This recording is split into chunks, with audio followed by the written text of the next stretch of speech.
الحمدللہ والصلاۃ والسلام علی رسول اللہ اما بعد۔ بہت زیادہ بولنا، بڑبڑ کرنا، یہ شریعت کی زبان میں قابل مذمت ہے۔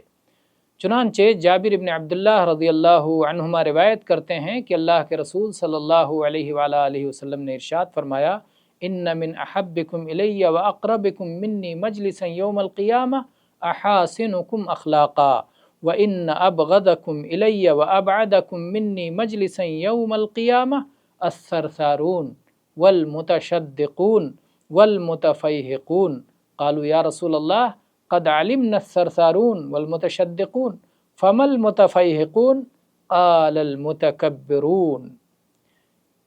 یہ حدیث سنن ترمذی میں ہے 2018 نمبر پر، اور امام ترمذی نے اسے حسن قرار دیا ہے۔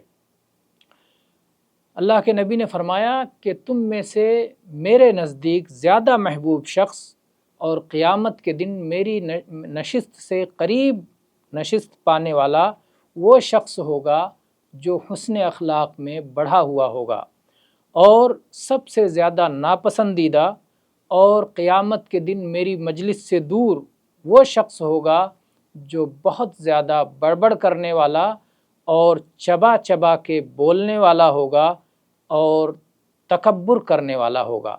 تو آپ نے بہت زیادہ بڑبڑ کرنے والا، بہت زیادہ بولنے والا، یا اسی طرح سے چبا چبا کے بولنے والے کی مذمت فرمائی اور کہا کہ یہ ناپسندیدہ لوگ ہیں اور قیامت کے دن میری مجلس سے بہت دوری پر یہ رہیں گے۔